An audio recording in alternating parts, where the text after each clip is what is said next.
Olá, gente, para mais uma aula de contraponto modal.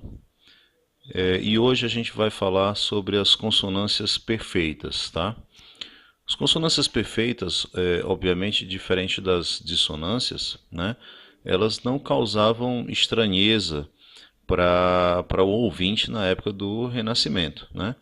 Mas a questão é que duas consonâncias perfeitas, ou pelo menos uma, elas são escutadas, as duas notas, elas são escutadas muito próximas uma das outras, chegando a ser escutada como uma única coisa, né?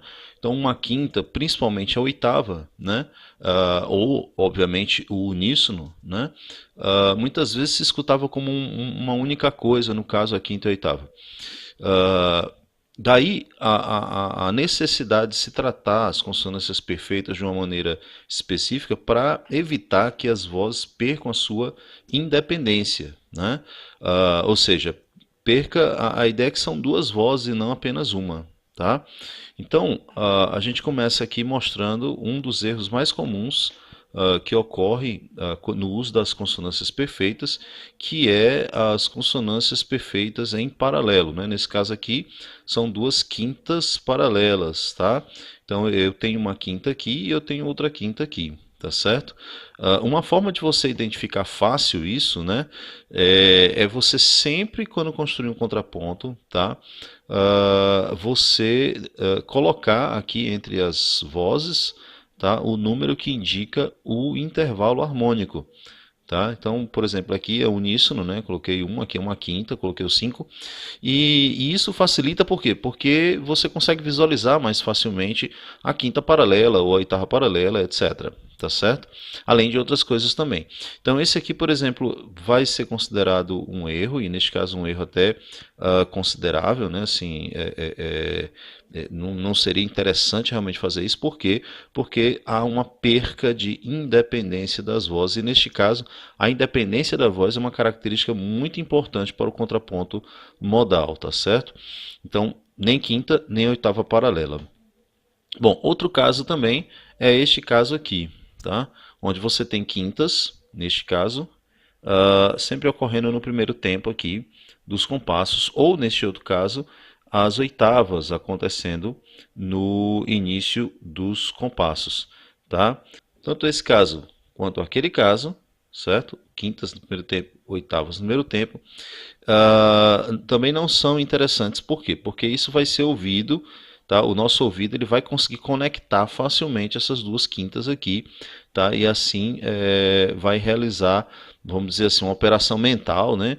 Indicando que essas duas quintas vão ocorrer e tal, ou essas oitavas estão ocorrendo aqui. E aí o que é que acontece? Nesse ponto do primeiro tempo, é como se as duas vozes não existissem. Ela apenas existe aqui no tempo fraco, tá? No tempo fraco. Então é como se o tempo forte a voz deixasse de existir, tal, existisse apenas o canto-chão e depois o tempo fraco, tá certo? Então, esse caso também é um caso considerado errado, tá? Que seriam quintas consecutivas, tá certo?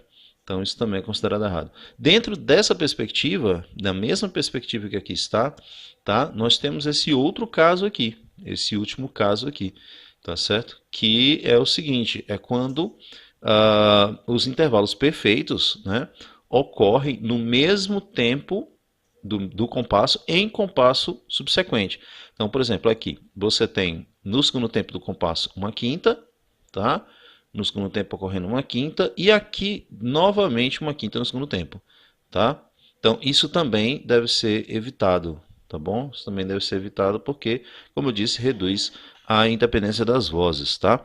Então, ou seja, as consonâncias perfeitas, neste caso aqui, para que a gente possa corrigir isso, né? Para que a gente possa resolver isso, consonâncias perfeitas não devem vir duas seguidas, tá certo? Obviamente da mesma, né? Quinta para quinta, oitava para oitava, tá certo? Duas seguidas, porque aí seriam duas paralelas, ou ainda tem um outro tipo que a gente vai já explicar, tá? Ou se tiver que vir duas e tal em compassos separados, tá? Vir numa distância de tempo, tá? Numa distância temporal maior do que a unidade de compasso, tá? Então, por exemplo, se essa quinta, ao invés de vir no segundo tempo, viesse aqui no terceiro tempo, né, não teria problema nenhum, tá certo? Então, se eu inverter aqui essas duas notas, ao invés de vir um lá, viesse o si e depois o lá, isso estaria correto, tá certo? Ao fazer essa inversão, eu corrigiria esse problema, tá? A mesma coisa aqui, por exemplo, neste caso aqui, tá? Por exemplo, ou ali mesmo, né, nas quintas ou nas oitavas. Quer dizer, se eu colocasse o si aqui, que era a sexta, e depois colocasse o ré, isso já resolveria, porque aqui está no primeiro tempo e o outro estaria no segundo tempo do compasso, tá certo? Então, essa é a questão. Agora vamos aqui a outro exemplo. Nesse outro exemplo, que é muito parecido com aquele, né? Você tem a oitava no primeiro tempo e novamente a oitava no primeiro tempo. Por que eu chamo atenção a isso aqui? Porque existe uma dissonância aqui, ó, uma dissonância sétima, tá? E aí obrigou, né, ao contraponto a resolver essa dissonância sétima, no caso aqui como nota de passagem, né? Resolveu aqui como nota de passagem, tá?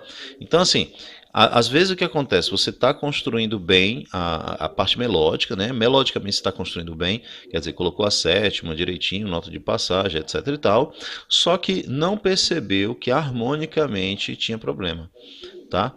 Então é preciso que você perceba tanto melodicamente quanto harmonicamente. Se você tivesse tratado essa sétima, aliás, se aqui tivesse sido tratada a sétima como bordadura inferior, tá? Ou seja, desceu aqui para ré e depois subiria para mi, tá? Aqui seria uma décima, aí estaria correto, tá? Não poderia usar essa sétima aqui, mas até aqui estaria correto, tá bom? Então é uma questão de perceber se eu tô aqui muito concentrado na parte melódica. Ah, estou concentrado aqui, fazendo nota de passagem, tarará, tapapá. Sim, mas eu preciso também estar de olho na parte harmônica, ok? Bom, esse outro exemplo aqui. Nesse exemplo, as quintas, né, ocorrem no tempo fraco, tá? Dos dois compassos subsequentes, ok? Mas ambas no tempo fraco. Então isso quer dizer o quê? Que está incorreto, tá certo? Incorreto. Quer dizer, essa quinta aqui deveria pelo menos ter vindo aqui no tempo forte e aquele lá no tempo fraco, tá certo? Ou seja, a distância dessas duas quintas teria que ser maior do que a unidade de compasso, que nesse caso é 4 tempos. Tá bom?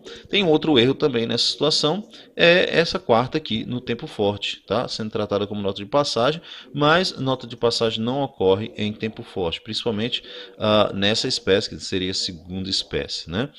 Bom, aqui há aquele caso que eu falei, né, de duas consonâncias perfeitas consecutivas, tá certo? E que neste caso não são duas quintas ou duas oitavas. Elas não são chamadas de quinta paralela, oitava paralela, até porque não há duas quintas nem duas oitavas e tal, mas também é um erro comum, tá certo? São duas notas consecutivas aqui, consonância perfeita. Isso também reduz a percepção da independência das duas vozes, tá? Então é preciso que se evite sempre duas consonâncias perfeitas seguidas, tá? Independente se o movimento era direto ou era paralelo, ou era contrário, como nesse caso aqui, tá certo? Então, mesmo o movimento contrário, duas consonâncias perfeitas não podem ocorrer seguidas, tá certo?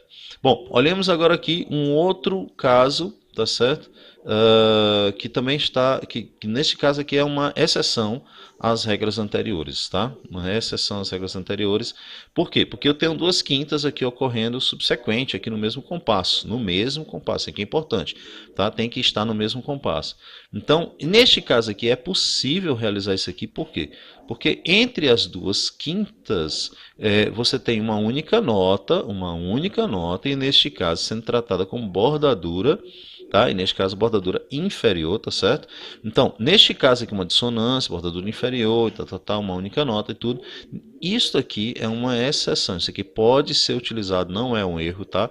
Isso aqui pode ser utilizado, por quê? Porque é como se essa nota Ré, ela tivesse sido prolongada até essa outra nota Ré aqui, tá? Então essa segunda nota Ré, na verdade, é escutada ainda como essa primeira aqui, embelezada, vamos chamar assim, né, por essa bordadura inferior. Quer dizer, essa bordadura inferior aqui não muda o sentido desse Ré aqui, que é como se ele tivesse indo até acolá, né? Tivesse aqui uma mínima pontuada e fosse até lá, tá certo?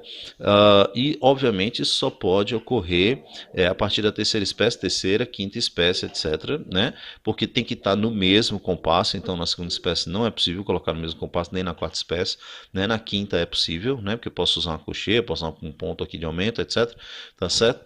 Então, é um caso que é possível, tá? Com bordadura inferior, 2/5 ou 2/8 ocorrerem subsequente no mesmo compasso, tá? Aqui a gente vê um caso certo, um caso errado. Vamos lá. Primeiramente, a questão da condição das vozes, tá?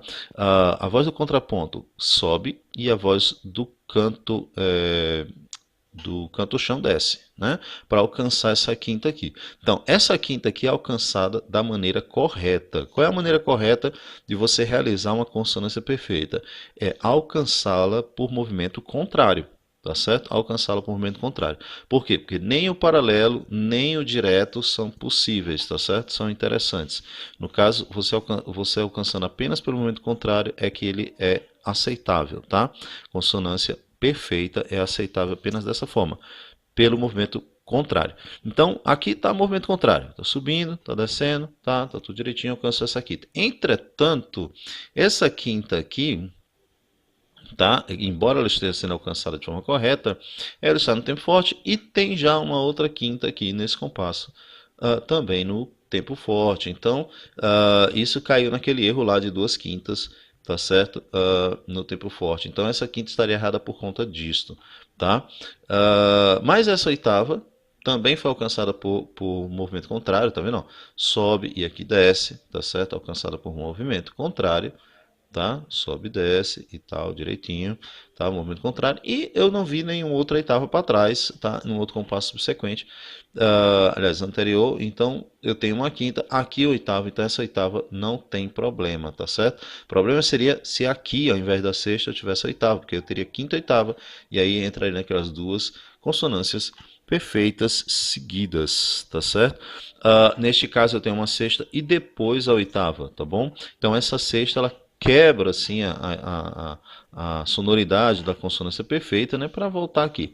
Então, nesse caso, é possível eu vindo a quinta aqui e chegar numa oitava aqui no outro compasso, tá certo? Então, o problema dessa quinta é porque já tinha uma outra quinta aqui. Se essa quinta aqui do início fosse outro intervalo, então era possível tranquilamente ter essa quinta no segundo compasso, tá bom? Bom, gente, isso foi a consonância perfeita, tá? São as regras gerais das consonâncias perfeitas. Obviamente que existem alguns detalhes que poderão ser observados depois, tá bom? Como, por exemplo, a possibilidade de você realizar as quintas desiguais, tá bom? O que são as quintas desiguais? Quintas desiguais é quando ocorre, né, num caso, sobretudo num caso como este aqui, né, ou mesmo este aqui, tá? Duas quintas em tempo forte, por exemplo, sendo que a primeira quinta é a quinta justa, tá? E a segunda, por exemplo, seria uma quinta diminuta, tá certo? Que se resolveria posteriormente. Então, quando a quinta diminuta seguida, que segue, né, a quinta justa, e essa quinta diminuta é resolvida, né, então não houve problema com as consonâncias perfeitas. Obviamente porque a quinta diminuta não é uma consonância perfeita, né, a gente apenas chama atenção nesse caso porque a gente vai colocar sempre duas quintas, né, duas quintas, quintas, quintas, só que a outra não era quinta perfeita, tá? Era uma quinta diminuta. Então, é uma dissonância, tá? Pede resolução, vai ser resolvido, tudo direitinho. Só que veio depois de uma quinta justa. Então, são duas quintas, ok. Então, você poderia pensar, pô, são duas consonâncias perfeitas? Não. Na verdade, a primeira é perfeita, a outra é uma dissonância, tá? Então, quintas desiguais não tem problema quando dessa maneira, né? Justa e depois a dissonância, né? Obviamente que teria problema sim se eu tivesse a quinta diminuta e depois a quinta justa, né? Porque a quinta justa ela não resolve a minha quinta diminuta, tá certo?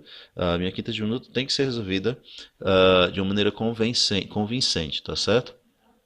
Muito bem. Bom, então isso são as consonâncias perfeitas do contraponto modal, tá? Você seguindo essa ideia, você vai ganhar em independência das vozes, tá? E, consequentemente, em estilo melódico, que vai estar mais próximo à sonoridade renascentista, sobretudo à sonoridade de Palestrina, tá? Então, obrigado, até a próxima videoaula.